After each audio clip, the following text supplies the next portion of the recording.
Welcome to episode 472 of an Unearthly podcast, streaming live on the 10th of January 2023, and featuring K9 Oroborus, written by Deborah Parsons and starring Philippa Coulthard as Georgie Turner, Keegan Joyce as Starkey, Daniel Weber as Darius Pike, Robert Maloney as Professor Alastair Griffin, and John Leeson as the voice of K9. I am Bill Sylvia, the one in black, and I am not coming up with a creative welcome for a bottle episode. With me are color commentator Alex Fireheart Yay, I'm back. and technical director Mad Matt Winchell. Speaking of tech, my computer is back in full force. Hopefully. Our co-host Ronson is not with us this week, and will probably be, on and off as to being here. But we are streaming, so that's a plus. Yeah. That's an improvement as opposed to previous weeks, We months. we already have more streams in January than we did in December, I think. I'll be able to make it next week, but I believe they have me working on the 24th, yes. And I'll be getting the update on the end of Thursday as to whether or not I'll be available on the 31st.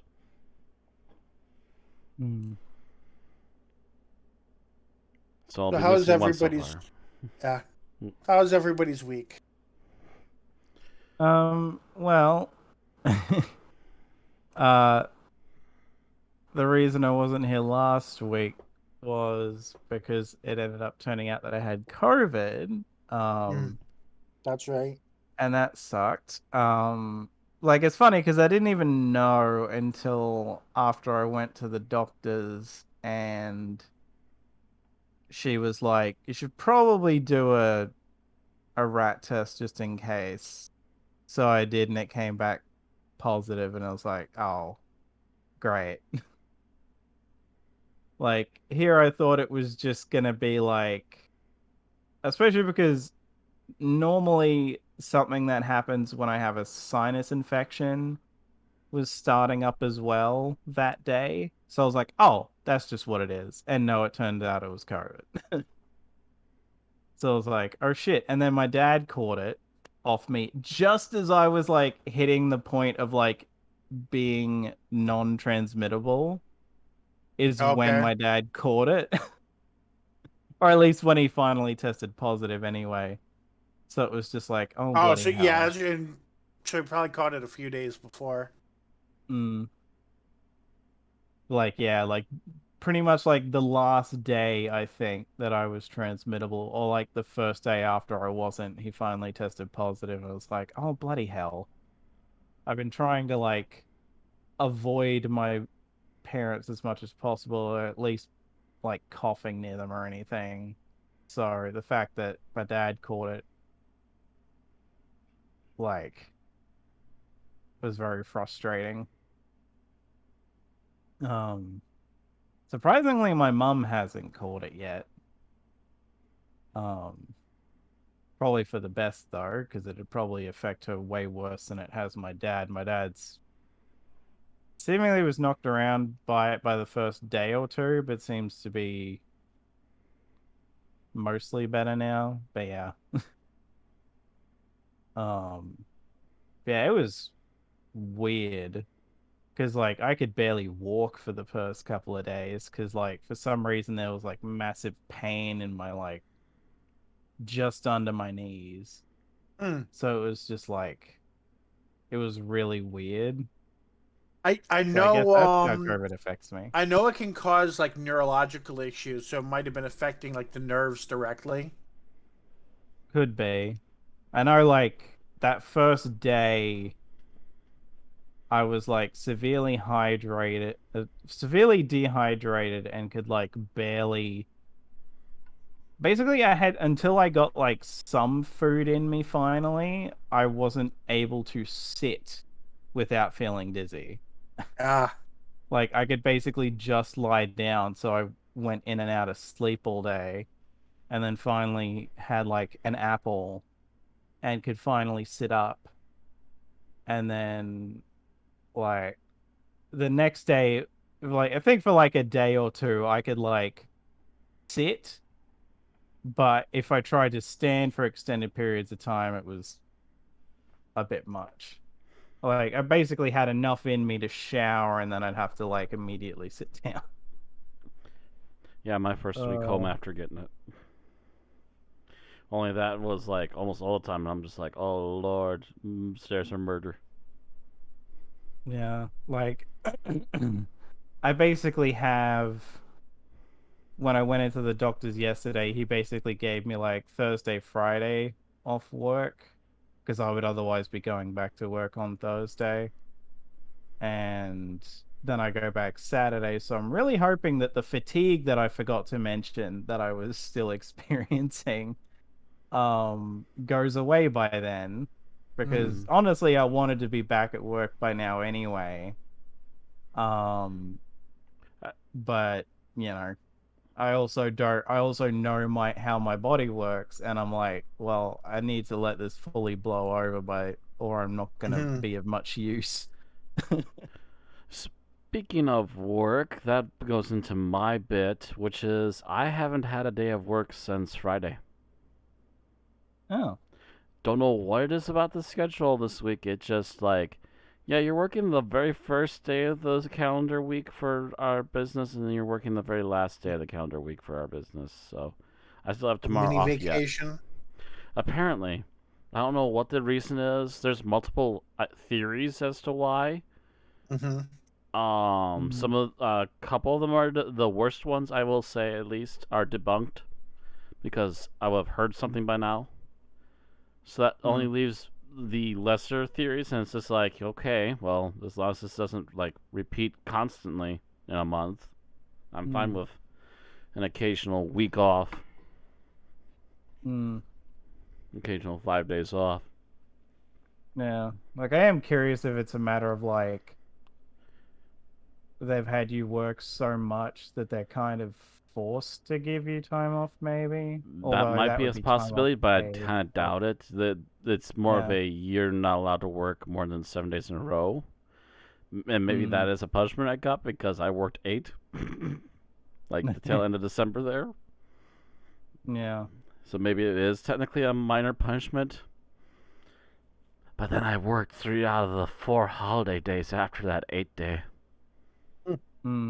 So it doesn't matter. My freaking paycheck is still gonna be chunky before this really thin one. I got my new gamer subs. I don't know if you guys know that. I've been drinking gamer subs for a little while now. Subs is short for supplement. It's basically a high vitamin flavored powder you can add to drinks, and you can also buy shakers from them. They're very popular for releasing the air quotes waifu shakers. Yeah, and I'm like, nice and all, but not something I want to take to work.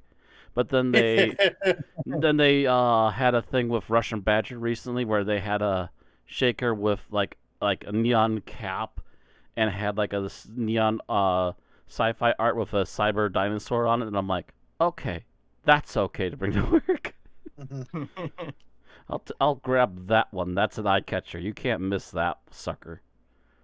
Yeah, my latest flavors came in, and I like them both, but I'm definitely not bringing one of these flavors to work either. Let me double check what they call it. Yes, they called it titty milk. It tastes of milk and blueberries.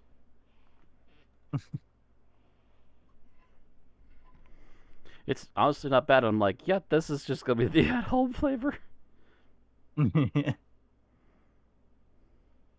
It does not help at all that the color of it is white. Well, the fact that you're not bringing it to work shows that you have more self-awareness than half of their target audience. Possibly.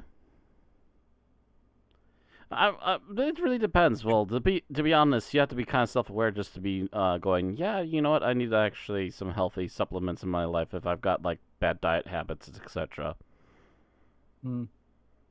So you're already gotta be at least semi-aware. And let's be fair, a lot of the people who get a lot of the stuff from there are usually people who try to spend most of their time streaming. And I'm not gonna be streaming all the time, so at least I'm aware. I'm like, you know what? I'll get the bland see-through shaker that just has the company logo on it, and that's it. Ta-da! Shake, shake, shake. At least you can see the color of it. But yeah, they've been pretty good products. This is also, by the way, I might add, the company that also made the flavors of Guacamole Gamer Fart 9000 and the flavor of Emotional Damage. Yes, they worked with Stephen He to make the Emotional Damage flavor.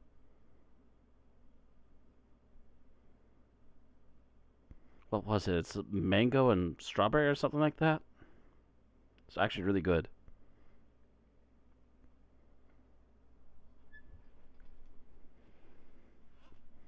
Helping people to deal with their failures. Other than that, oh yeah, so yeah, I went grocery shopping today, came back, had lunch, crashed, got back up, and around 2:30ish, 3 o'clock, I was about ready to actually call the company about my computer that I bought from them because I still had no clue what was going on. And just at that moment, as I was on their website looking up the number, I saw a thing pop up where I could actually start talking to someone. I'm like, you know what? Let's just give it a try. In a couple of minutes, I suddenly found out that they actually had found my email, finally responded to it like about 15, 30 minutes ago. Got to the email, started talking to the guy, and then from about 3 o'clock until that had to have been 6:20 at least. We went step by step. He found out there was a bunch of errors that started around August, and basically my Windows like effed up an installation of something. Don't know if it was from the beginning or if it was an update. I'm assuming it's an update. Got messed up. Way to go, Windows. Slow clap.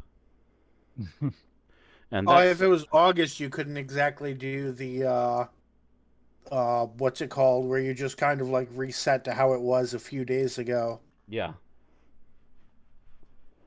Yeah, so that was well beyond that chance to fix it. So I'm just sitting there like, okay, thanks for that. Well, he goes in, he patches up the parts that were missing, and all the other stuff it started to affect afterwards. But then also going through the errors, it mentions the fact that apparently the Windows errors at least thought it saw errors with my RAM and a couple other things. So the guy's like, you know what? We're going to check your RAM. We're going to stress test your CPU and your GPU. And we're going to make sure both of them are running and they don't melt down on you in like an hour stress test. And after that was done, it's like, okay, so the RAMs are fine. Your GPU and your CPU are definitely fine. They did a good job. So let's go into your memory and double check that the memory is still good. And I've posted to you guys about like 20 minutes into it, where it was about 15% done. It only took like an hour and 20 minutes altogether, I think, for it to get all the way through. And it's just like, yep, it's done. There's no problems here. All right, you're all set. Just keep us posted if anything else pops up.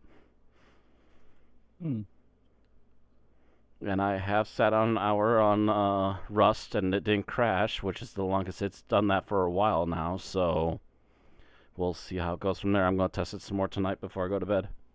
Yep. Now that you mentioned that, I have had some tech issues on my side. I went to print out, I've been super late in filing my taxes for last year, so I have to mail them in. But I went to print them, and my printer, apparently the model of printer I have, they noticed that some of them have a leaking issue. So apparently they sent out an update that kind of just, I guess, stops all of them, and then you can call in and get a free repair.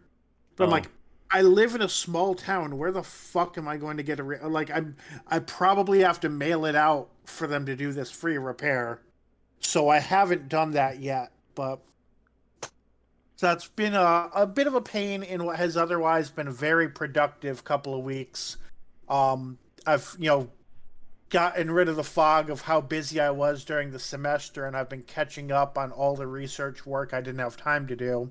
Yeah, I wanted to get Which other is, work done today, but this week I've also got like 2-3 videos done already. So I'm like, you know what? ah, We're good. We're kind of good right now. We had right. a good chain. But being productive is also why I realized that Photoshop updated, and for some reason the latest update made it harder to move different layers around. Because for some reason the way companies work nowadays is every time they update, things get harder to use. And I would much rather have the version of Photoshop I used 20 years ago that was easy to use than the modern version that gets more difficult every year Raise your that I'm hands if you paying want to go for. back to CS5. Right? Like it That was like it the was a hell of last good one. and it was a hell of a lot cheaper back then too. And didn't cost you monthly. Right. Well, That was all that them going to monthly charging was me literally going, okay, yeah, that's official. I'm legally never going to ever buy to a get copy of to get the student Adobe because discount, hell with that. to get the student discount, I pay for it annually instead of monthly, but same thing. It's still monthly cost. And I'm just like, Yeah, it's hell no. if you pay annually, you're basically paying the price of 11 months, get 1 month free. But yeah, your point definitely stands. Nah, just nah.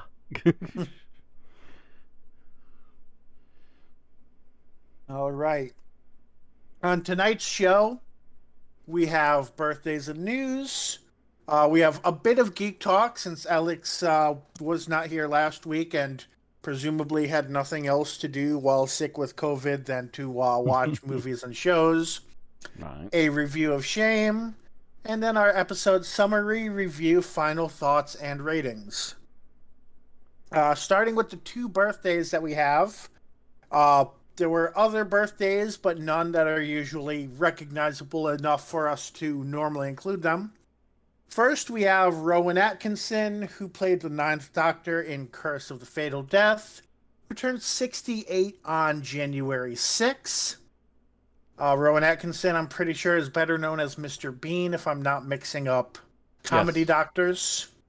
Yes, he's better known as Mr. Yep. Bean, and matter of fact, his Mr. Bean still survives to this day. If not for the fact that the show and the movie itself are good, but the fact that people still edit Mr. Bean into various things on the internet, which is also hilarious. Have you seen Cyberpunk 2077 with Mr. Bean?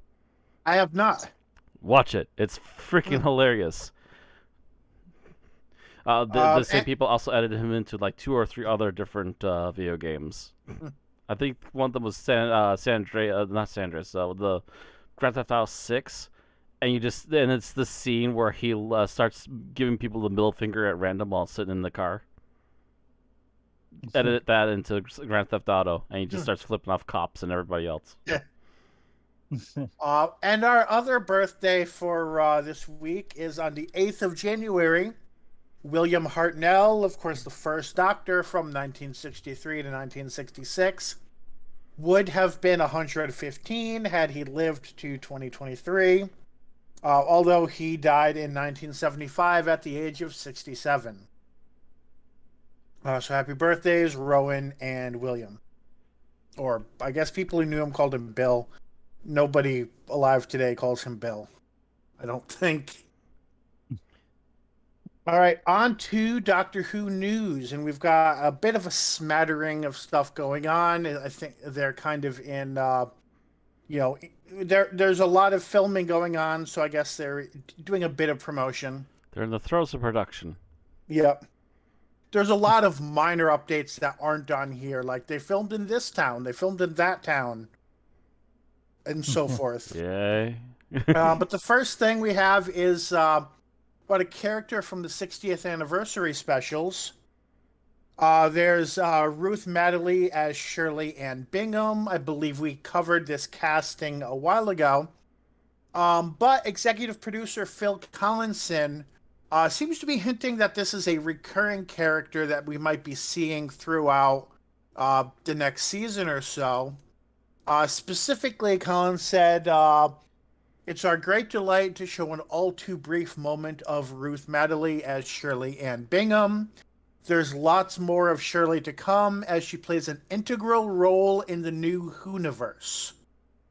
So it definitely sounds like she is more than just a one-off character.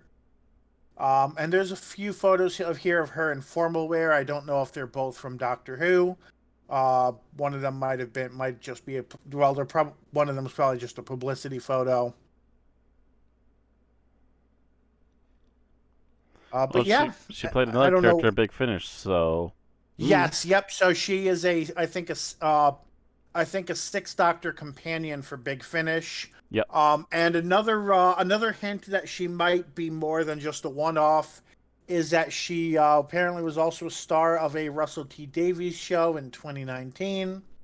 And as we've seen with the Chibnall era, people who have a good working relationship with the showrunner tend to have good roles in Doctor Who. They have good roles in Doctor Who that'll just remarkably come up when they're needed, because the universe is wacky that way.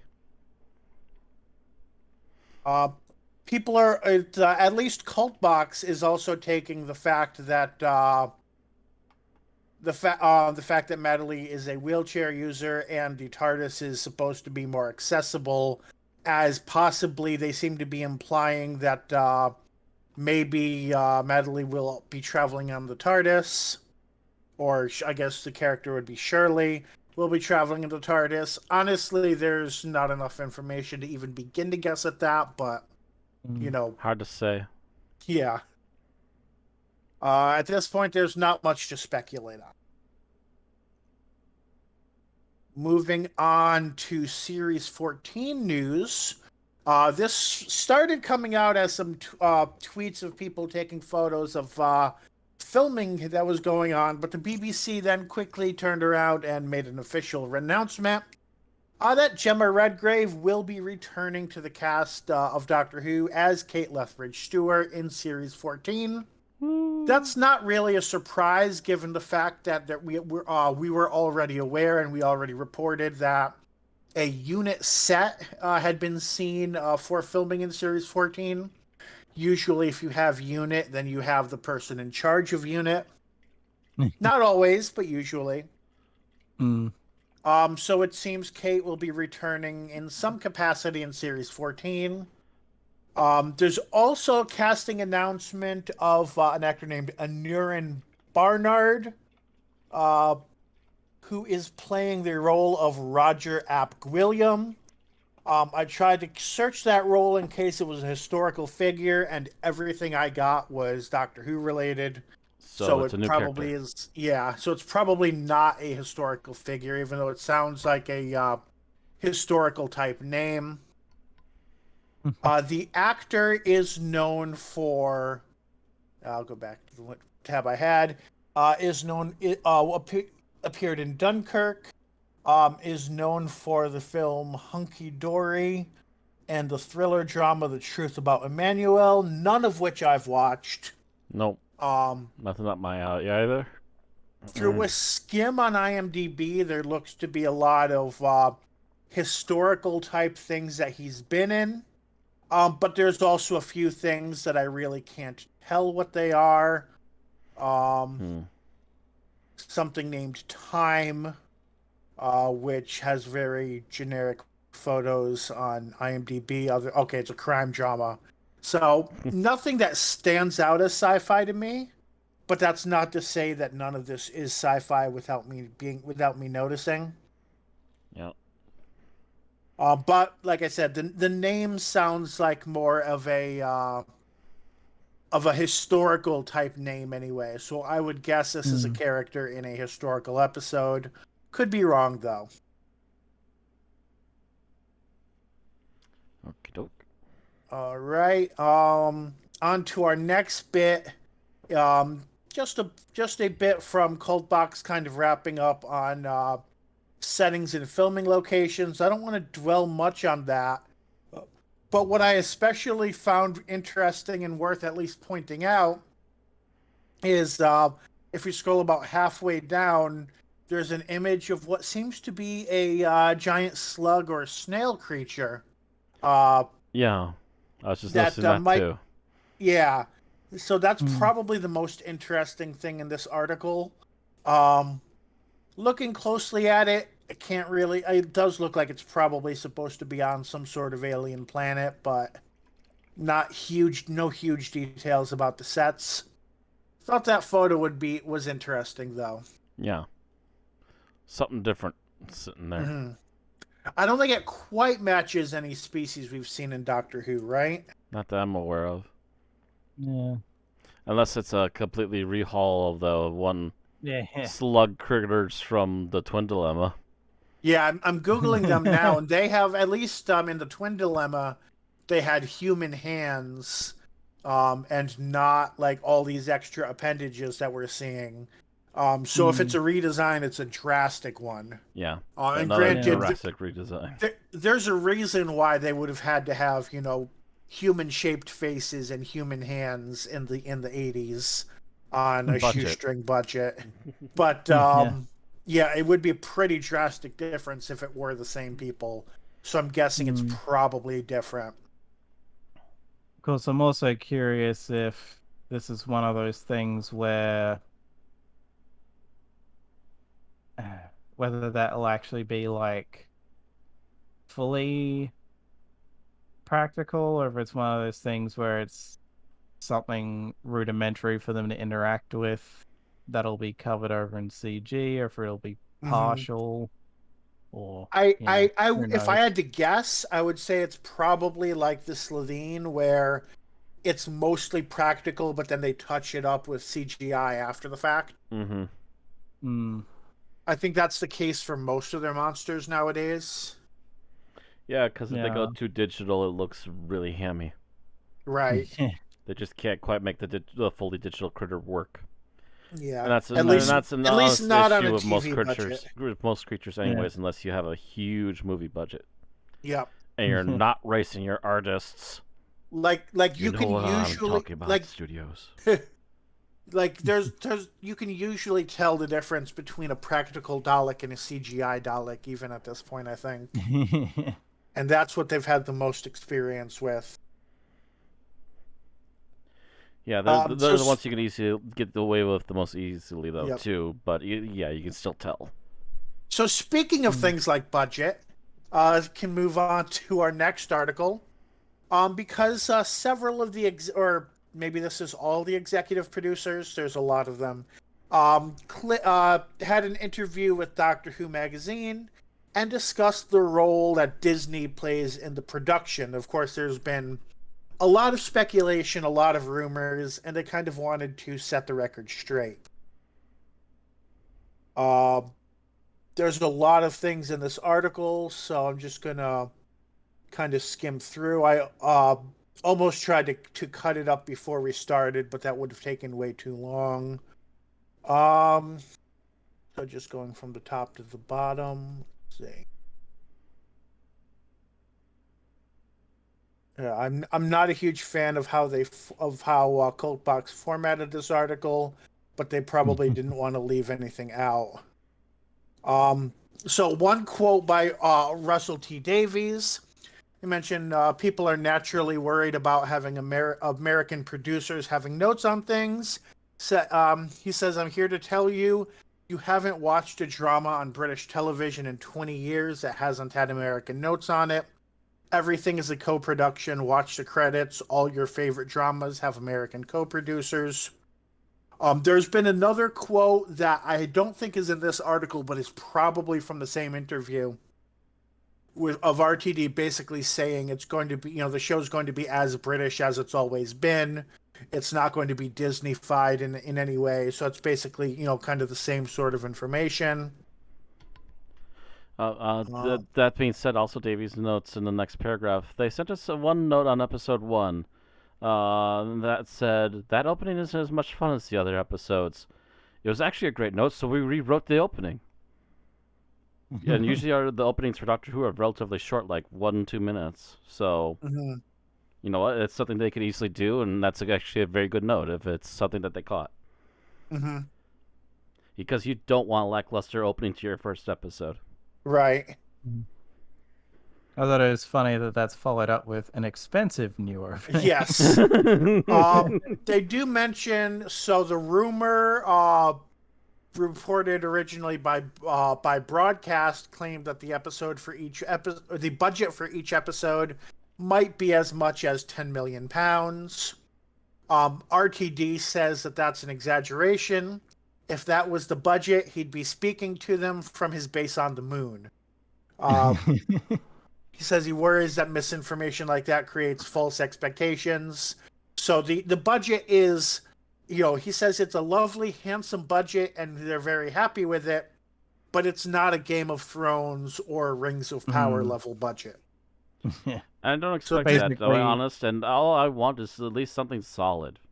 Mm-hmm. Yeah. Doctor Who knows how to play the cards right with a low budget. They've been doing it since the freaking 60s. Yeah. Yeah. I mean, it's always nice when they can afford to, go a little the bit CGI further. not to look like shite. Yeah, it's nice when they can afford to push things a little bit further, but I also don't want them to get crazy. Yeah. Because when they do go crazy, as much as people like Game of Thrones, I've seen footage. Those dragons were really believable still. Mm-hmm. You would have been better off with a giant animatronic head in the shot. Oh, that's right. And then this was actually earlier on that I meant to mention. They also mentioned that it was always going to be needed to find a co-producer. That was kind of a decision that was made before RTD and the team came on. That they would be looking for a co-producer. But that the BBC had a strong commitment to Doctor Who. And that was what, gave them confidence to work on the project. So if, regardless of whether it was Disney or somebody else, there was always going to be some sort of co-producer. Mm-hmm. Why that's no longer seems to be BBC Worldwide or BBC America, I'm not quite as sure. They're not really talking about that. Honestly, I think maybe that's because it's been melted back into the fold, maybe. And they're just looking for other bigger spenders. Mm-hmm. Yeah. Yeah, it might, and that might be it. That might be it too. Maybe BBC, maybe BBC Worldwide doesn't have the sort of budget or reach that they're looking for. Yeah, BBC Worldwide and BBC America are basically just trying to get by making money on just having a channel exist, and maybe kind of selling rights here and there and merch rights and so forth around a bit, but that's not going to make everything. You still need enough money to back that show. And with the BBC, they're trying to back a bunch of shows. So to find a big budget to throw at it is probably a better idea. Mm-hmm. And you ain't going to Kickstarter this thing. Who's going to kickstart TV unless you get to see it for free? Mm-hmm. All I ask for is an episode of a season of at least 10 episodes that are, not shite, and the CGI doesn't look like, a 10th grader made it, and they have some decent writing. Right? Can we at least bring down to base tax of let's just have some freaking decent writing. I'm so sick of the sledgehammer to the face and these awful writers. Just, ugh. Chibnall. What did you do? Yeah, basically what I take the budget thing as is, while they haven't got an astronomical amount of money, they've got better money than Doctor Who has been working with. Right, yeah, that's how I interpret their comments as well. So they have a budgetary improvement, but not as much of a budgetary improvement as, some would speculate about. And it might go up, but that would depend on the ratings at this point, I would assume. Yeah, that would probably depend on ratings and how well it does. Otherwise, they're also going to have to immediately jump ship to somebody else to back it, too. I imagine that a lot of the co-production money is going to go toward things like publicity. because Disney Possibly. wants to make their end of the their side their end of the bargain as well. Mm-hmm. If they're not if they're not making money off of it, then why bother? Yeah. That's All that's right. the thing that does make me scratch my head is what exactly is Disney getting out of this? Well, for hope, I imagine they hope that they're getting more subscribers. Mm. Are I They they mean, putting might, it on Disney Plus? yeah. Oh, yeah. that would Like actually bring from subscribers. Mhm. well, yeah, I do know that when this first either when like this was first officially announced or when there were like rumors, I did see some people from certain countries saying that they hoped it was true because any other thing that the BBC had been trying to put Doctor Who on wasn't available in certain countries, whereas Disney Plus Gotcha. was. So there were people like, "Oh, thank God, I'll finally be able to Mm. watch." And yeah, I imagine Disney may also have like, Disney has all sorts of merchandise deals. They Mm, probably have they probably have some sort of agreement to get X amount of the profit from action figure sales or whatever, what have you. mm, That may be a possibility too. Yeah, because I'm not. They haven't made action figures or anything like that in a while. I Good think point. Yeah, we haven't seen much I about that for the 13th Doctor. I think the only bit of mm. merch I ever saw for the 13th Doctor is like maybe really early on her screwdriver was out there, and I think there's maybe Make a Bear. Which I've got to say, Um, considering that was something that, considering the merch and the work Mm, was something in terms of the best things he did for Doctor Who, that means that if it's not happening, we'd look to his successor as to why is it not happening. right. mm. So that's another thing we can point at Chibnall about if If if it merch wasn't doesn't come, happening. yeah. Mm. I mean, I know there was a Jodie action figure, I think, but that's Was about all I there? can recall. Oh, okay. If it Which was, I it mean, was it's very funny. short lived. and It's like I will say not gonna part of like it I. part of it is our news source. Doctor Who Mm, News.net has been a lot more sporadic over the past couple years compared to what it was like 10 years ago. I don't know if they've lost staff or what have you. So that could mm, also be a part of it on our end. yeah. Um. I Of course, I know the only bit of merch that I remember being like, damn it, that would actually be really cool if they made merch of that is like when 13 gets turned into a weeping angel is like, oh, that would be nice to own. A Mm. little like statue of that. Mm, Like, and all the problems with Flux aside, that would be a little fun little thing to have. So I think that's all we have to say about Disney. Mm-hmm. So that brings us to our big finish news. On the 5th of January, they released the audio novel Doctor Who The Dead Star, written by Kate Orman and starring Michael Troughton. And then today, they released Torchwood Double Part 1, written by Guy Adams and starring Louise Jameson, not as Leela, but as Roberta Craven, which apparently is a Torchwood leader from the 70s. This mm, seems to be an Auton story set around the time of Spearhead from Space. apparently, yeah. And that is the end of our news. Mm. So with that said, stopwatch is Yep. ready. So Geek Talk Yep. first. It's time for the Yep. Alex half hour. um, as far as So yeah, yep. yeah. As far as Andor goes, I'll probably be fairly brief if I can help it because it's been a while since I watched it. But honest to God, this is in my mind of the Star Wars shows we've got so far, Andor is the best in my eyes. Hands down. Um, which is like I don't even think I had much uh much of an idea of what to expect going into it, but just I ended up. I forget if I did just flat out binge it fairly quick. Actually, yeah, I think I did. I think I watched it in like all of it in like 2 or 3 days. Um, and just loved it. Almost wish there was going to be 3 seasons instead of 2.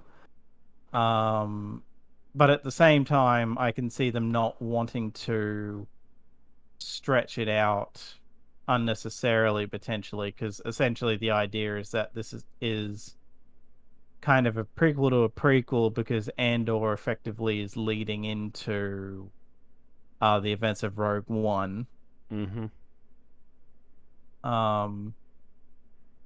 But I guess it's like the only reason that it bugs me that it's not like 3 seasons is that this is a specific part of the Star Wars universe that we haven't really focused on that much. So when I found out there was only going to be one more season with a time jump, and that would probably have time jumps in the season itself to get closer and closer to Rogue One, it's just sort of like, no, but there's so much more you can explore with this, and oh well. um I guess if it was seemingly it was the plan from the get-go, so at least they're not going to have to be like, oh god, we've got to scramble. Right. But yeah, I would definitely say it's worth checking out. The funny thing is I know some people who are not keen on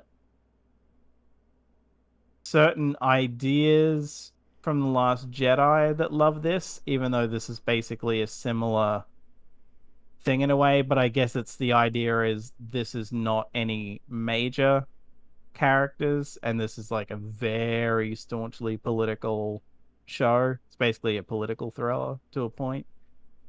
But yeah, love it. Can't wait for season 2, which should be filming right now, I think.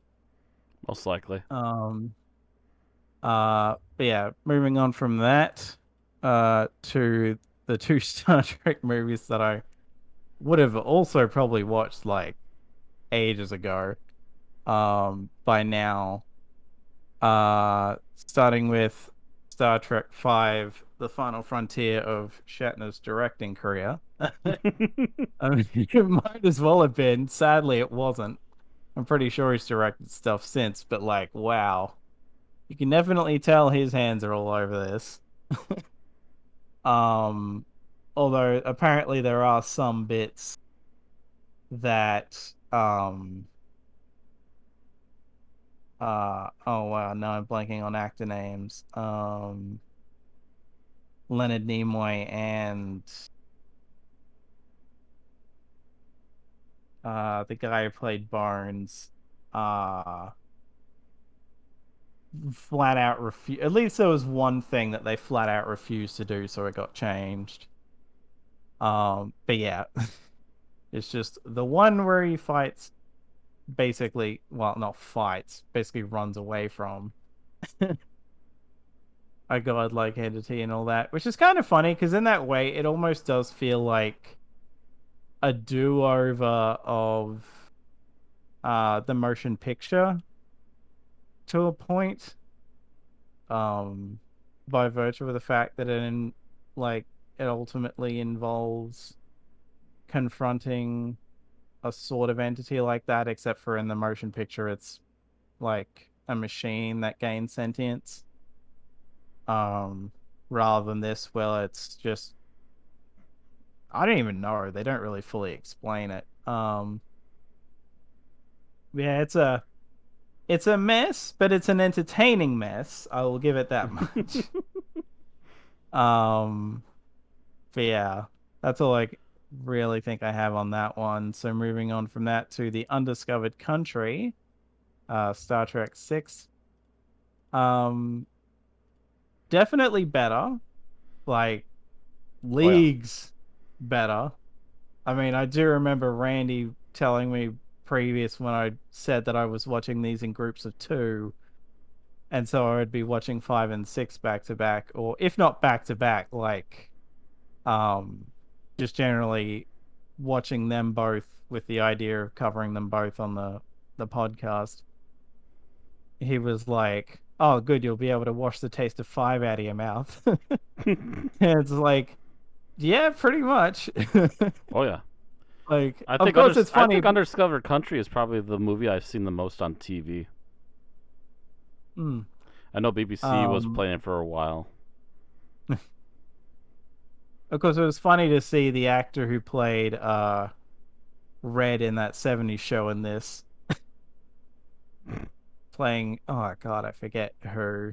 He's like he was in full makeup, but it's very clearly him, so it's very funny. But it's funny because this is the one that made it finally click. That oh, okay.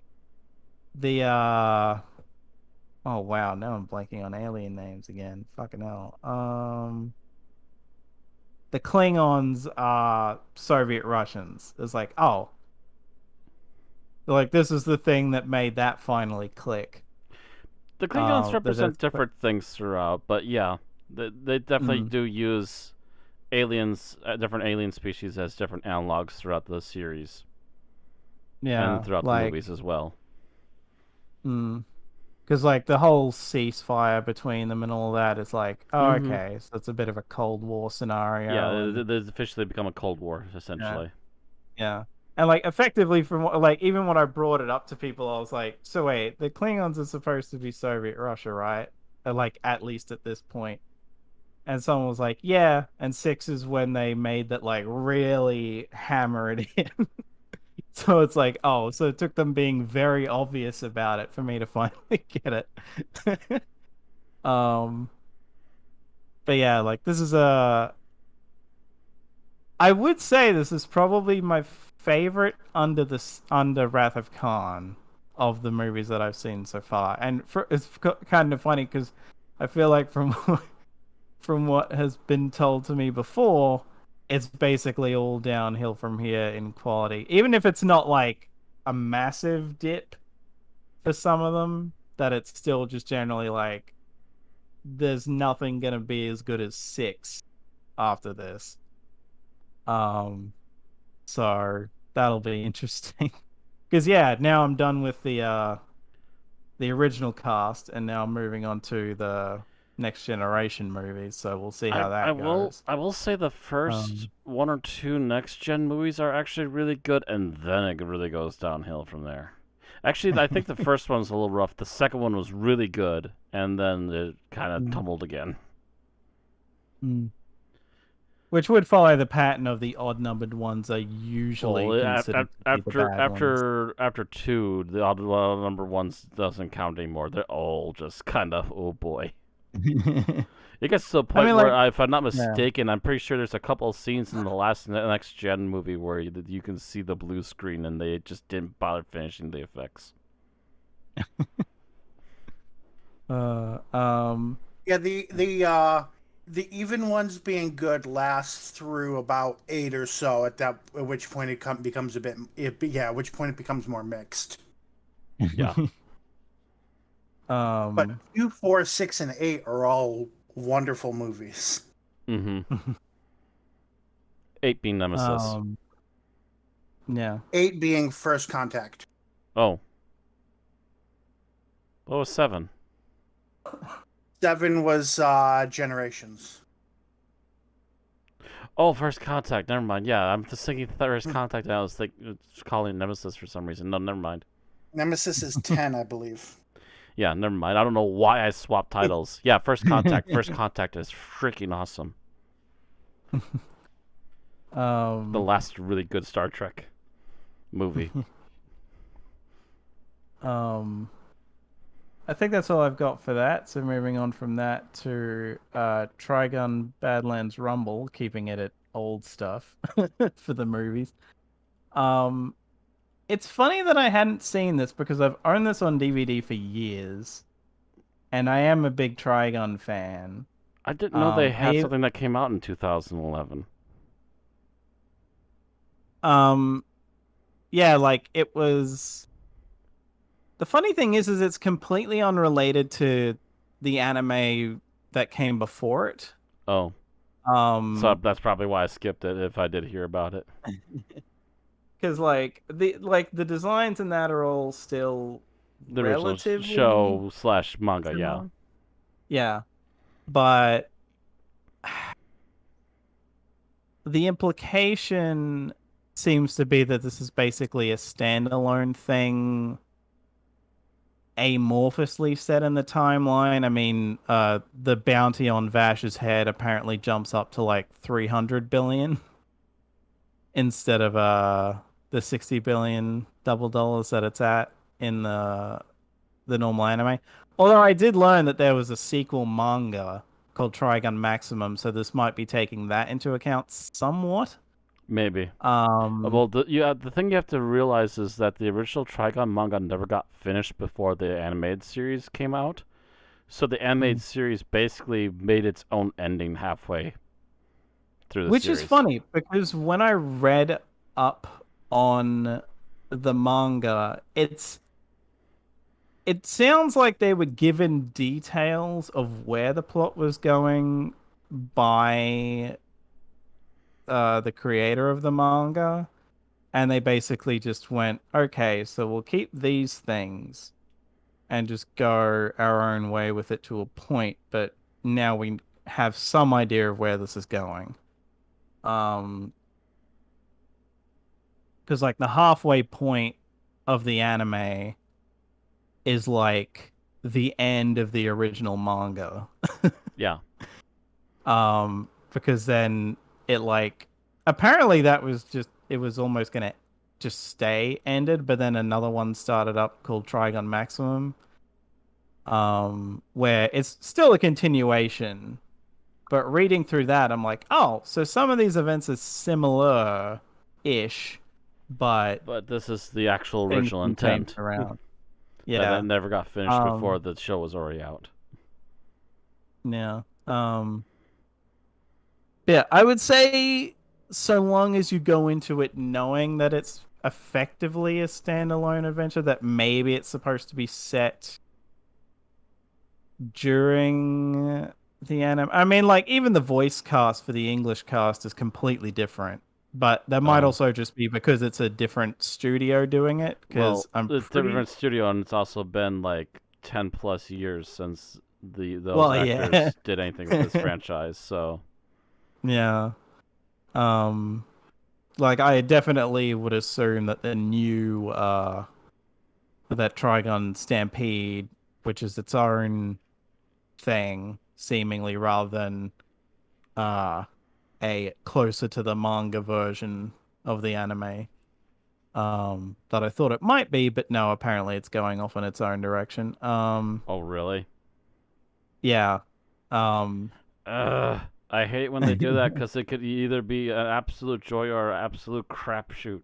You never know until you're like halfway into mm, a season. mm. But in any case, I would still say that as much as I was thrown off at first by Badlands Rumble being seemingly a standalone thing in the spirit of, and like I don't know, maybe it is like taken from a bit of Trigun Maximum for all I know, but and it's adapting that, or it's just like an original story that the original manga creator wrote like an outline for or something. Seemingly was involved in it anyway, but I just don't know how much. I would still say it's worth looking into. I like it's funny. It's on Funimation's service, and I tried watching it on there, but I had so many buffering issues that I was like, you know what? I do have this on DVD. I should probably just grab that out and watch it that way.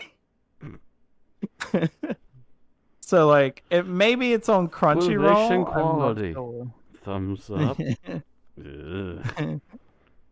I mean, I think they're probably just like not caring as much about the Funimation service now because they're both owned by Sony, and Sony's trying to shove everything onto Crunchyroll now, sort of, even though both services are still going.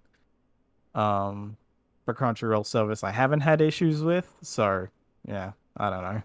Well, that's because the people who at Give least it. made the baseline for Crunchyroll actually gave a damn, whereas Mm. Funimation basically just shoveled it out there as quick as possible. Well, honestly, their service I've used before, and it's not had that many problems. It's only more recently, and it could also just be Australian internet being screwy, and Crunchyroll deals with it better. I don't know, but yeah. The funny thing is I would have almost had one more thing to cover, but I didn't finish it because I've got 7 episodes left of Naruto Shippuden's 500 episode. Sorry, Jesus. that'll be next. That'll be next time. Okay. Uh, So with that, we give you a break from talking Geek Talk, and now go to switch images, and I have to switch the image in the images. Title card. Browse. Because we're not going to have you talk about the new episode yet. We need to have you talk about Curse of Anubis. hmm So Honestly, go ahead. I'm probably just going to give final thoughts on it because I can't. Get me bothered with favorite, least favorite. Yeah, Hmm. yeah. Like I just All even right. having like rewatched it earlier and then rewatched the episode we're actually covering this week. It's just Just gone. it just goes because it's just like it's an interesting kind of idea, and like I like how they do have like like they don't name them, but they have little nods to like the Sea Devils and Alpha Centauri and all that in that book. That's very fun. And stuff like that. And like the basic villain plot is it like the basic villain plot is kind of double-edged because it's like they basically distract K9 by being like, "Oh yeah, you helped us out in the past." So now K9's stuck like going through his memory banks to figure out what the hell's going on as a distraction, and now they can do all this other shit. But it's also like, wow, you're really lucky that he's in the situation he's in. Otherwise, he would have immediately recognized who you were and probably figured out what was going on a lot quicker, and this wouldn't have been a full episode. Well, I will say one of the things we also pointed out is that this also wouldn't have been a full episode if the kids were actually being more competent than they were, and they should have been. Yeah. Yeah. It is kind of weird that ultimately the least competent of them is the one that ends up saving the day and True. having his little moment, and it's like, Well, you see, he spent the first half of the episode saving up his competence for later. That's why he was so incompetent in the beginning. Well, apparently his character player was his player was just rolling ones, and now that he's at the end of the episode, he's finally switched die and it's rolling 20s. pretty much. Use car, Um, steal item, hijack alien ship. What? yeah. It's like it honestly would have made at least slight bit more sense if it had been Starkey doing some of that. But at the same time, even that still would have been a bit of a stretch. But yeah, like But no, they had it's to like write him dumb so that way he could get caught with the book and then get mind ganked. yeah, like it's not the worst episode of K9 so far, but it is very forgettable. So yeah. So you're rating? Yeah, I'm just gonna give this a 3. Welcome to my zone. So a 3. So that increases the score from 2.83 to 2.88.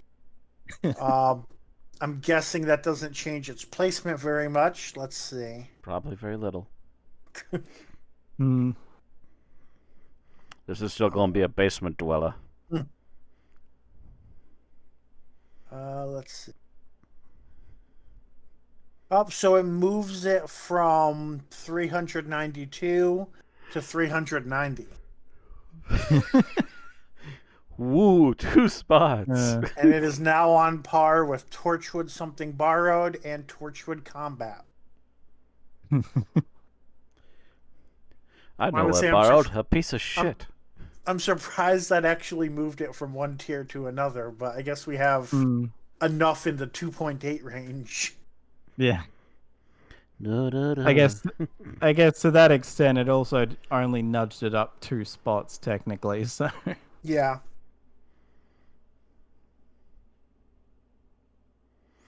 All right. So that brings us to Matt with the episode summary. So let me once again edit which one this is going to. I like the new some of the new stuff they've added to OBS, by the way.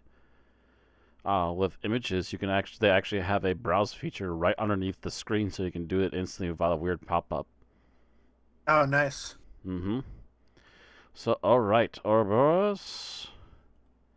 Let me stop the clock, reset, and I guess I'm ready for a countdown. Okay. 3, 2, 1, go.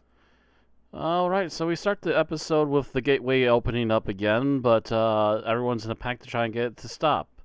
K9 manages to blast a light version of his ray gun, I guess, to move a few things on the desk and stop the device from doing whatever it was doing. But then people are alerted to the fact that there might be something somewhere in the building because, again, it opened up the time rift. They start questioning as to who might be constantly doing this, if it was an outside force or what the deal is. But as they're going through this, also, gosh, why is my brain forgetting names now? Sarky is hit up for cash for something that he got, even though he didn't get the item he wanted. Transfers over the money anyways, and continues on his day. But also is noticing that he's got a bit of a itch going on, and is trying to figure out what's going on with that. As things continue to act very weird around him, both he and K9 notice that there's like weird time dilations going on, but no one else seems to be fully aware of it, at least not yet. And Sarky doesn't know what to make of it, but K9 is starting to quickly figure it out because he is a time traveler, at least he used to be. So as it continues to move forward, later that evening, I forget what happened, but I know that Sarky started having some other issues come up, and he started questioning things. The next morning, he gets tested by the professor, and he eventually later on in the day starts to figure out that Sarky apparently has alien antibodies in his bloodstream, which might actually help him be protected from things, but also at the same time seems to have enhanced a slight cough and again the itch in his arm. With that being said, though, Sarky is starting to notice more and more that people don't seem to remember things that happened the day before, up to the point that later that evening or very early the next morning, he has to stop the gateway again. But instantly the professor thinks he's been trying to meddle with it to try and find his parents, because at least he remembers that part, but he doesn't remember that the gateway had started up earlier. K9 reading the professor and questioned what the professor was thinking, that he's trying to blame Sarky for all this. K9 scans him and very quickly answers yes, not understanding that that's actually probably a very bad thing to say at that moment. Sarky does start to pack his things to leave, but as he starts talking to K9, he starts realizing K9 has actual memory issues missing, and that with everyone else also not quite remembering things in the right order, he starts to realize that there is something going on, and that K9 mentioning that there's time stuff involved, he starts to realize, well, it has to do something with the gateway, what if something didn't release on the main floor, but it released somewhere underneath, and they start going to the basement because that's one of the areas where K9 has a blank in his memory, was investigating the basement and the cellar. They go down there. They find some strange snake skin. As they find this and come back up with it, the professor starts to forgive Sarky for everything because he also starts realizing through the news that everyone's in a time ebby of some sort and everyone is disconnected in time from each other, and they start repeating themselves on the news and everything else. So with this in mind, they realize that probably the main reason Starkey is immune to these time ebbies is because of his immunities. But that also means he has to be the one that lures in the snake, and he has to get it under the right position underneath the gateway again in order to get back and get the Oroborus snake out of there. So he does sacrifice himself. He manages to lure the snake in, and at the last minute, at just the right spot, they manage to open up the gateway and send the Oroborus snake back. K9 comes in to find Sarky is okay, though a bit out of it after being shaken up by the snake, who was about to try and eat his entire lifetime. And he goes back to the others who thank him, and then the professor later not only gives him a special thank you for at least sticking around despite his foolish notions, but also as a thank you gives Sarky a image that apparently might be who his real parents were, even though he never got to know them because they disappeared too soon when he was very young. So, and that's basically where the episode ends. All right, I'm seeing about 4 minutes and 53 seconds. I'm about the same, about a second off. So there we are. All right, so we move on to what we liked about the episode, starting with Alex. Ooh, let's see. Honestly, the detail of going on with what's happening with Starkey turning out to be a reveal of his parents without this having been like a series arc was kind of nice. Just to like, oh well, these might have been your parents, or at least, you know. I mean, I'm gonna have to assume that's basically what it is. Could K9 handle a series arc? Well, if this episode's anything to go by, maybe if they have the right writers behind it, yes. True. I mean, it's funny. I've been assuming there's been some sort of low-key thing building, but we'll see. Lava just seems to be monster of the day stuff. Yeah. I mean, maybe the idea was... I think there's been some little touches to humanize K9, but that's been about it. Because K9 still has a sense of humor, which he did not have for a very long time. Yeah, just like...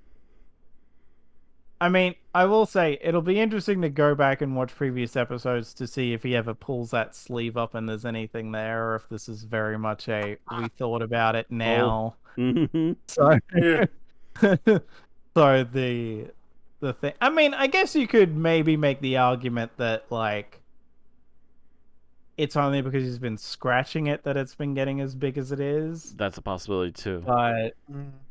But it would be fun and because to it's go irritated back. by the time disturbance. Right.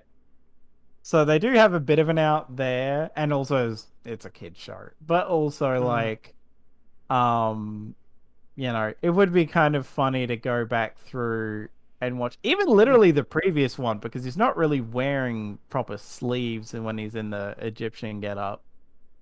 To see if they show that shoulder and if that's there or not, or if they're like, oh shit, we only thought about this now. Oh well. The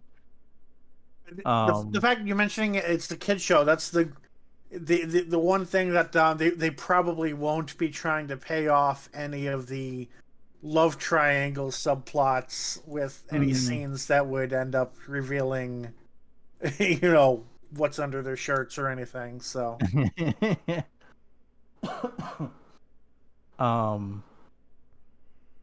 yeah, generally that was that part of the plot was kind of nice, pretty much because it's so funny because it's weird to think about it, but just the fact that came out of nowhere was kind of nice, rather than it there being a big deal about who are Starky's parents. It just comes up in this episode because it's relevant to the plot. Mm-hmm.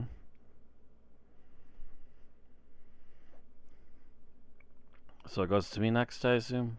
Yep. All right. I'll say it. The CG wasn't great, but it was a whole hell of a lot less hokey than some stuff I've been watching lately. Mm, I mean, at least I it mean- looked like a proper snake and all. yeah. I mean, I have to believe they are operating on a smaller budget than even the Sarah Jane adventures. So, Mm-hmm. For sure. So all um, that being said and done, the snake is at least a proper snake, and at least the CGI looked better than the piece of plastic tarp they brought in for skin. What the heck was that? Yeah, that looked like some cheap fabric that they went to the nearest craft store. They're like, only what's good, the cheapest fabric that you have? the only good thing about that skin prop was the sound effects they kept using over it. Yeah, it's one of, I guess, as well with the CG snake, they were at least smart enough to not show it until they absolutely had to, and prior to that, you just never saw any bit of it. Because they're like, well, we've got basically no budget, so let's wait until we actually have to show it to show it. Would you say it's better or worse than the CG in the Torchwood episode Meat? Hmm.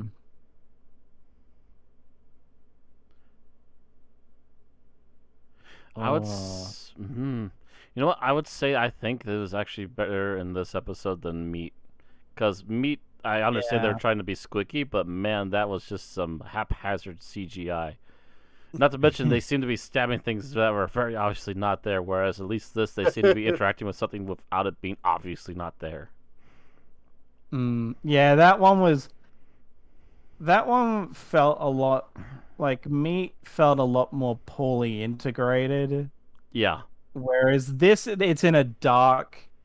It's in a dark room, and it's a kid backing up from it, and that's all the closer it gets, and that's like, okay, that saves it. And Starkey is trying not to get touched by it rather than to hit it with things. Yeah.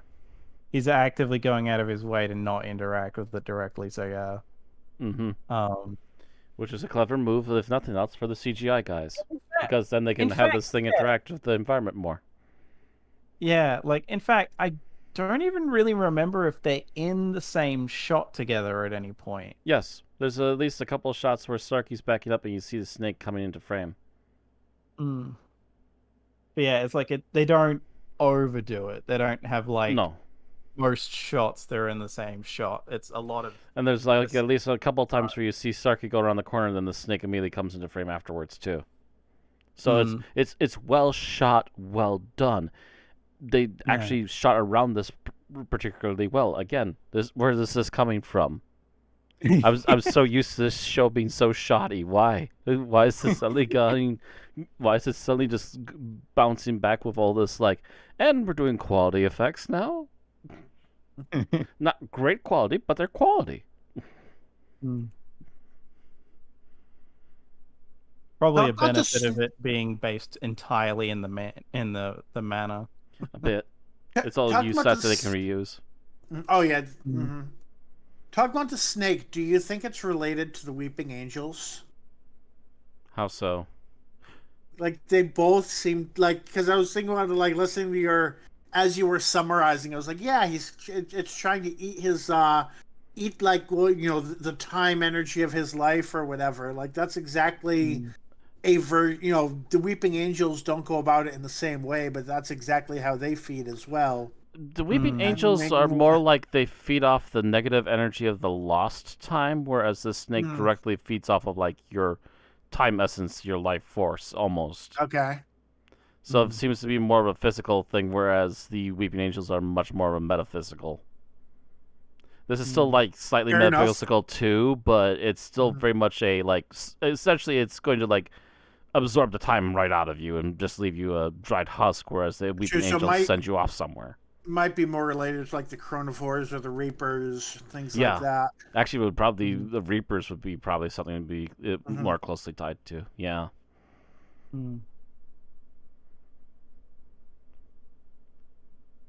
So Alex's was just the whole Starkey plot, right? Mm-hmm. Yeah. And then Matt was the snake. So what that leaves me with is I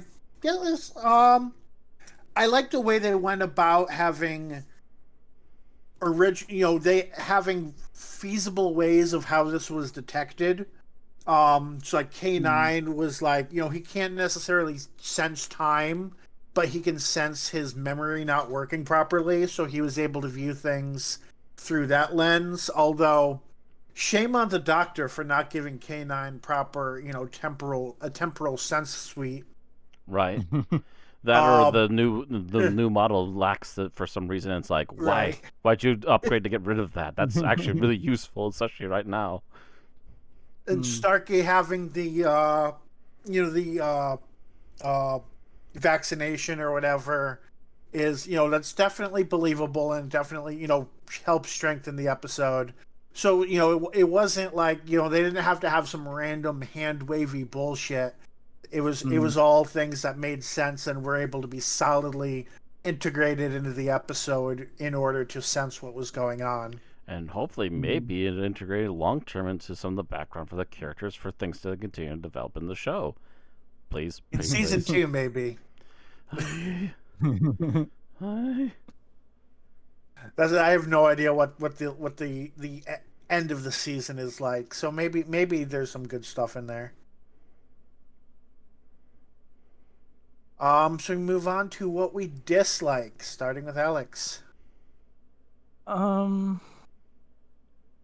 I will say some logics, like the fact that they don't think of certain things in some cases kind of throws me off. Like, it could almost be a scene, but I'll bring it up now anyway. Like, Starkey trying to convince Darius that he paid him, and I'm thinking, well, do we know if the time dilations have been affecting technology? Because you could just say, just look at your friggin' thing, and it should show that I gave you money.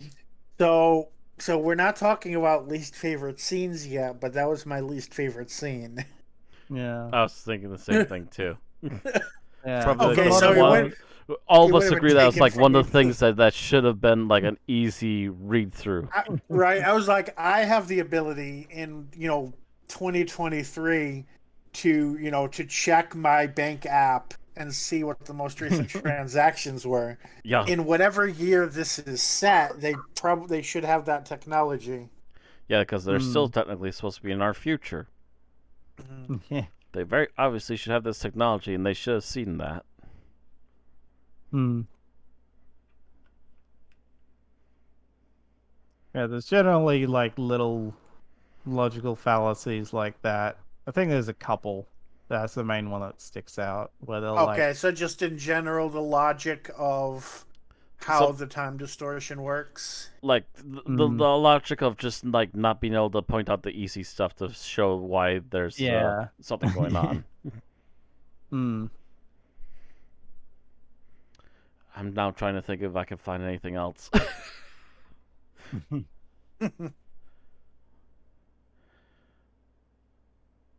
I mean, it is a nice change of pace to be grasping at straws for a negative. Right? Yeah. No bad costumes. The CG was alright. Not amazing, but alright. Yeah,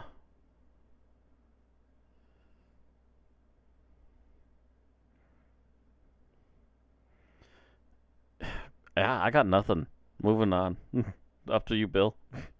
Oh no, I thought I'd have more time, like I'd be able to react to yours and that would let me think about it.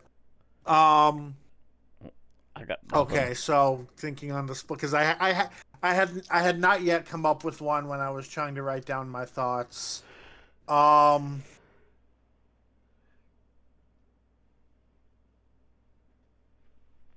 I guess if I have, to pick a complaint,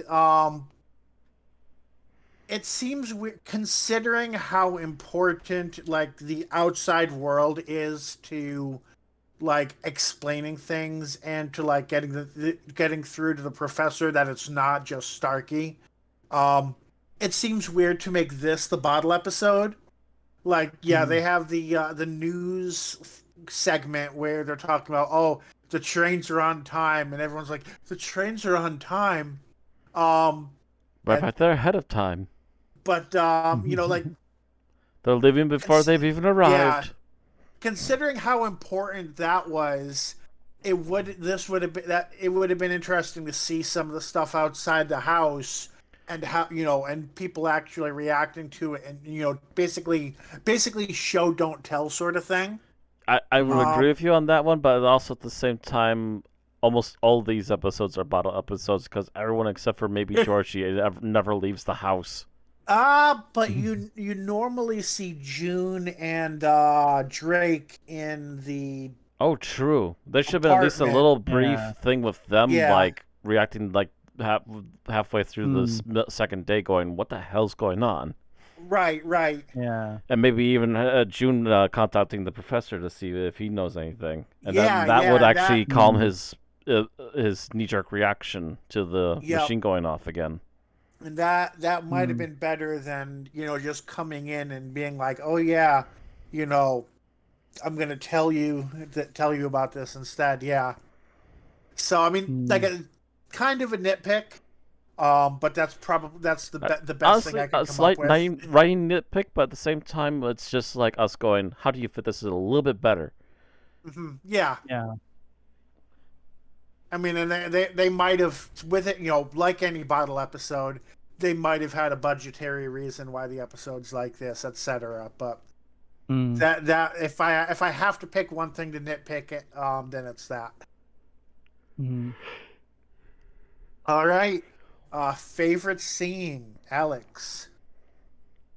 While like it turns out later that it's like, oh well, actually, it turns out that he'd been made effectively immune to this sort of thing and blah blah blah. The initial reaction of the professor getting really angry that it turns out that Starkey had been experimented on as a child and he had no memory of it, and him being like, "This is fucked up," was like a nice moment. That was a pretty genuine moment out of him, yeah. Even though it turned out that it was maybe it less turns out to be for the good, but at the same time, it's still effed up because they didn't know. Yeah, I mean, if they didn't know, especially, yeah. Apparently, they were super geniuses and ahead of their time and all that, but they didn't know 100% for sure. And it's like,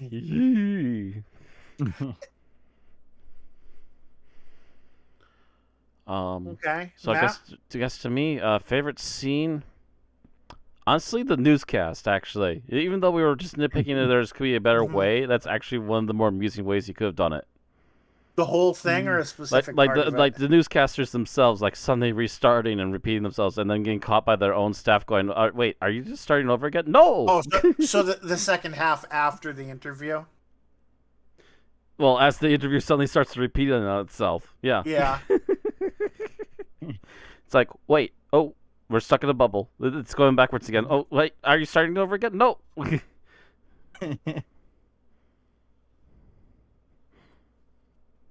So yeah, for me, I'm gonna say, considering how these episodes are short and there's not many moments left to pick after everybody else, which is why Rand seemed to pass half of everything last week. But I'm going to say, even though I was like, I was also joking about it before, but the part where they're like, the trains are on time, and it was like, the trains are on time. Something must be wrong with the universe. Something must be wrong if the trains are on time. Like Could that you- just that little moment, it just cracks me up because Yeah. it's just it's such a grave response to things working the way Yeah. Trains they're are on supposed time. to. Matter of fact, they're ahead of Yeah. time. They're already Or- leaving before they get here. Well, it's not that they're ahead of time; it's that they're leaving late but still arriving on time. mm, No, they're but it leaving isn't. before they even arrive. Yeah. I mean, it That's is a that's very good how joke. effed up and bent over time is. They're literally leaving to go to the next stop before they even arrived at that stop. Like, I'm pretty sure that moment got a genuine laugh out of me because it's a thing of this is supposed to be set in England, and you usually hear about the trains being shit these Yeah, days. yeah. It's like buses here in the States. Yes, they're absolute garbage. They're almost always late. At least by a small margin, if nothing else. I know the bus system is not terrible in some places like Madison, but I I haven't had huge yeah, issues with buses, trains but I've almost always. definitely had issues with Metro North trains. So Metro North is one of the companies that works works in and out of Grand Central Station in New York. And I've had my share of issues with the trains there, so I can absolutely empathize with the Yeah, comments trains about the just trains. yeah, trains no matter what outside of Japan just seem to never work.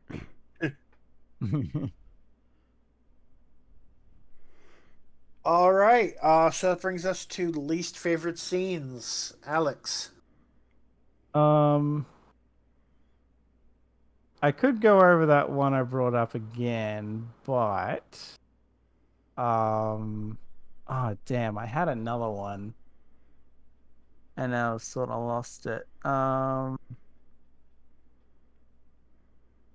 Uh, Damn, what was it?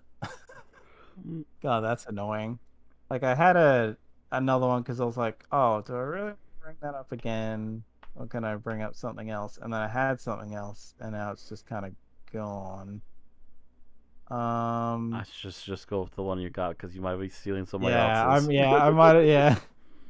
I mean, we already talked about it before, but the idea of like Darius being like, "Hey, you still owe me for that," When you and him should be being able to like, just "I look down his device literally, and go, "Oh wait, yeah." you already did pay." What? Yeah, it's like I literally paid you yesterday, and it's like, yeah, the fact that he's just like he doesn't think to go check your thing, it'll say that I paid you. Mhm. And now, if it did fuck with technology, which I don't, we don't really get much of a thing if it does or not. Um, It does seem to, at least on some there basis, is, because it messes with K9 for sure. And yeah, also because seems to I'm just mess with thinking like the like, flashlight later on too. yeah, because like in a way, what honestly would have been very interesting is if they had done a check your thing and he checked it and it said that the payment hadn't gone through because the Yeah, and time distortion had fucked with it. Because then it would be like, okay, something's really wrong because I definitely did pay you. But that would and also give Starkey another thing to be like, oh, shit, that's what I was going to go with instead. and Damn it. The and fucking oh Starkey, wait, Starkey jumping to, oh, am I schizophrenic? Like, why are that's you a taking? leap. You can't take. It's a 20-minute episode, and you're taking two scenes. Come on. Uh, oh, but yeah. If they had checked and if it wasn't there, that would have Mm, fit with like the eggs and everything, like the fact that things like being reverted, and it would have mm, or K9's memory being fucked up, like it would have been the same sort of thing. yeah. So yeah, that would definitely give more indication for Starkey to think it was him that was in the wrong. Mm.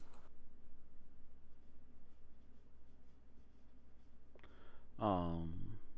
All right, Matt.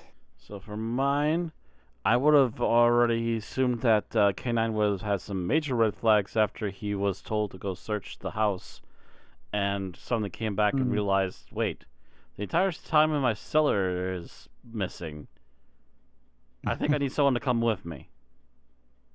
And would have made a bigger stink about it, I would have thought, but maybe that's just me, but I would have thought K9 would have realized that there's an issue there and would have immediately gone, hey, I need to have humans with me. There's something down there. I don't know what's going on. I completely shut off and came back to and saw nothing. Gotcha. I Okay. don't remember it. Yeah. Yeah. Yeah, the fact that he blacked out and then he came back and he was like, yeah, nothing wrong at all. Nothing wrong Yeah, at all except for my memory issues. Yeah, it is weird that it takes until Starkey asks him, like, is there a gap in, is there like an error with any of the checks you did? And he's like, the cellar. And like Starkey's just immediately like, okay, that's where we've got to go check then. It's very like weird that it took most of the episode for that to actually come up in a way that they realize, oh yeah, we should go check there. All right, done with that? Yep. All right, so I guess I'm going to fall back on the tried and true K9 specialty, the fuck Darius moment of the day. the Darius going up and being like, well, you should suspect Starkey because absolutely no reason. You should suspect him of sabotage. And it's like, at least when the professor actually caught Starkey like messing with the machine and didn't understand why, there was a reason for it. But Darius like pointing the finger at Starkey when like Starkey wasn't even in the room the first time it happened, but the professor was. So yeah. like it's just Darius being a dick for the sake of being a dick. So like, it's not necessarily out of character or poorly written. It's just, fuck you. This boy just has asshole all over him and makes your blood boil. Like, he is the one who is not worthy of genuinely being a very often companion. unlikable character. Yes. Yeah. Why did we hand this child off of invisible UFO? It's one of those things where if it turns out later on that he's like secretly been a bad guy this whole time, it would not be that surprising. It'd be more like, oh, okay. Curse your sudden but inevitable betrayal. I mean, I'm not saying that I'd give this show enough credit. I don't know if Darius has it. That. Darius does not have enough brain cells to be a double agent. Right, yeah. Like, I wouldn't give the show enough credit to think that this could be building to that, but it would be kind of funny. It's like he would give himself away in 5 seconds. Like, he just doesn't have the mental capacity for that. He'd give himself away in 5 seconds because by that point he'd already have a mustache and he wouldn't stop twirling it. This child. This man-child. Because I believe he's over 20, isn't he? In real life at this point? Yeah, he Yeah, he was like... Yeah, this man-child. Yeah, he was like 20 or something, I think, when they were filming this. I think that even adds to some unlikabilities. The fact that he looks like he should be older and more mature about all of this, and you just want to smack him in the back of the head. Yeah. Right, yeah, I don't want to add too... Like, I know we've talked about that a couple of times, but agreed. It's not even what his real age is. It's literally just the fact that he seems like he should be the more mature of these 3 kids. And the things he does just make you want to go, why are we bothering with this kid? Yep. It's like, why did the professor take him in the first place? Professor's got too much of a goddamn heart of gold, damn it. And not to spoil anything, but I'm pretty sure the next episode does not do him any favors either. All right, final thoughts. Yeah, final thoughts. Despite the issues that we could point out, I'd say this is far and away, and again, like I even said it in text, the bar isn't very high, but this is the best episode of K9 so far. Like, bar none, I would say. Like, again, there are still issues here and there, but it is kind of amazing how out of nowhere the jumping quality is. Like, it really is like one of those things if they realized they had to do, like, I guess this episode was probably only done like this as a budget thing, but it's one of those things of they wrote around the budget and it worked for the most part. Like, again, there are things we can pick apart and Things like we would little maybe bits of suggest that writing they here could have and done there. better, but at the same time, they didn't do it terribly. Yeah, it's one of Right. those things where like this is good, but this could have been a lot better at the same time. Rather than us picking apart like this is shit and could have been good. Or like this is forgettable or this is whatever. It's like this is very like this held my attention more than any other K9 episode so far the first time I watched it. Like it was kind of amazing. Interesting how time well... shenanigans, a decent... Actually, I'll go into that in my bit. Go ahead. But yeah, just like I'm hoping this, like, I've seen the next episode and I feel like while that isn't as good as this, it's not as big a dip as if we were going back to Curse of Anubis. So maybe they just finally found their feet. Maybe, like maybe with this friggin- particular writer, they found their feet. Yeah, maybe. Because But I yeah, believe it's like the same writer going on, right? I can't remember for could sure. be. You're saying for the next episode? Yeah. It's not. No, it's not. Okay. Maybe I they should know. hire this writer on for the rest of the series next time. Just saying. Let's see. Oh, seemingly the right. Let's see. Right. Oh no, yeah, no, it's a different writer. But yeah. So this writer also wrote Sirens of Ceres, which we already reviewed, and Lost Library of Uko, which is episode 17. So they have one more episode in the future. Yep. And which was the previous one? Sirens of Ceres. Which one was that?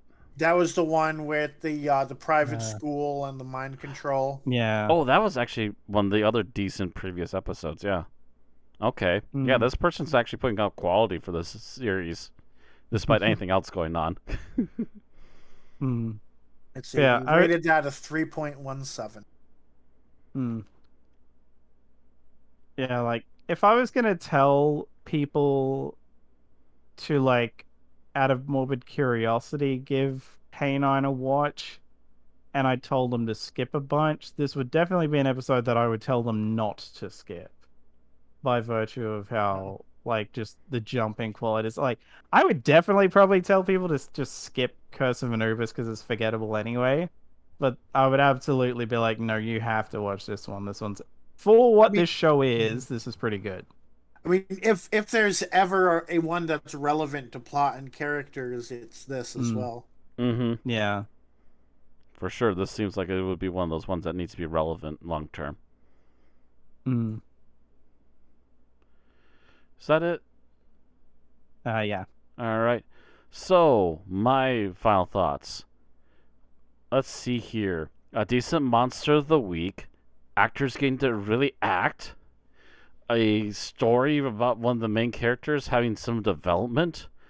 Funny bits about what was going on and actually showing, well, not only being funny, also showing the main characters what's really going on and helping them discover what the problem is. And just, like, general all-around quality. What the heck is this episode? Where did this come from? More, please? Again, it's not, like, completely, like, blown out of the park, best thing ever, but compared to a lot of what we've been seeing otherwise from this series, holy smokes. It just did a lapse around the rest of the earlier half of this season so far.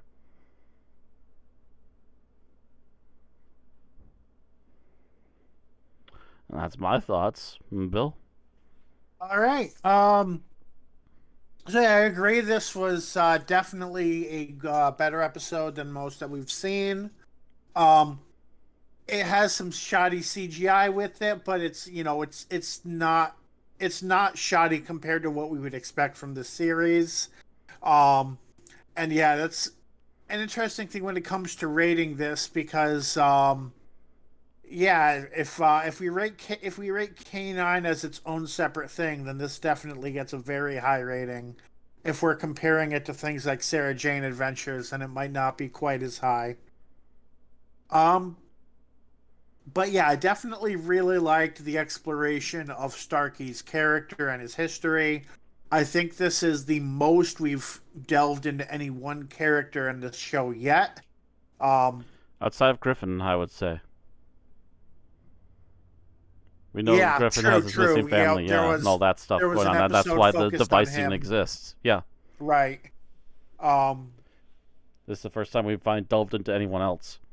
yeah. So yeah, that definitely, hopefully, it means a turning point for the series. Don't know if that's true. I definitely would hope for more to be similar to this in the future. Um, and otherwise, I don't think there's anything else to say that hasn't been said already. So, time to rate it. Alex. I was very close to being as generous as I possibly could be in giving this a 5, but I've decided to bring that down slightly, and I'm going to give it a 4.5. 0.5. Ooh. Because that is still higher than any other score I've given any other K9 episode. Mm. I can't believe it. Matt. I can't believe it. I've been out-timped by Alex today. I was debating 4.5, and I'm like, nah, not quite. Don't get me, this is wrong. This is really good, but this is a stepping stone. So for me, this is a 4. Mm. If this kind of quality keeps going, and then we ramp it up a bit more, this could very easily start fitting into 4.5s and 6 and 5s. 5s. Okay. But right now, this is a 4. So my issue is if we're rating it only as K9 as being the best K9 could be to the worst K9 could be, this is a 4.5. But if we're rating it as, oh, it's a kid's show and Sarah Jane Adventures is also a kid's show, so we should compare them to each other, then I can't give it higher than a 4. Yeah. And I'm not sure which one is the way we're looking at it, but I'm pretty sure I went with the latter in the past. So, based on what I've done in the past, I think I have to give this a 4.0. Yeah, I have to say this is probably the closest to like legitimate, almost Doctor Who like style that I've seen out of this show so far. So if we have two 4.0s and a 4.5, that puts this at a 4.17. And if I go to the rankings, is this like one of the highest K9 episodes we've had so far? If it's above yes, it's above it would make it the highest K9 episode yet. Because we have the two highest episodes of K9 we've had were both 4.0. Nice. Oroborus, go. Let's see. So it's on par with Class Night Visiting. Anything with class. It is not as good as Sarah Jane Adventures Warriors of the Kudlak or Sarah Jane Adventures The Curse of Clyde Langer. But the fact that it's even close, that's good. Better than Torchwood Sleeper and Torchwood End of Days.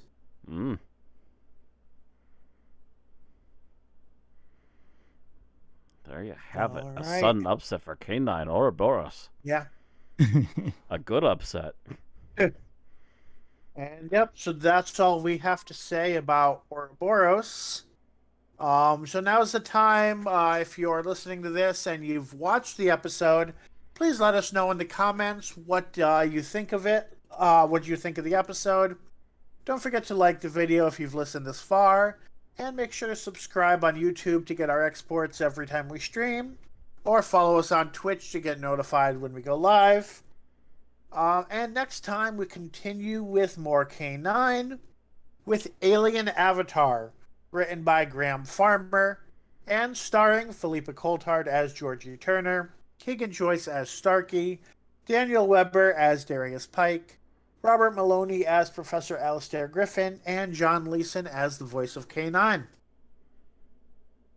See you then. See you all next week.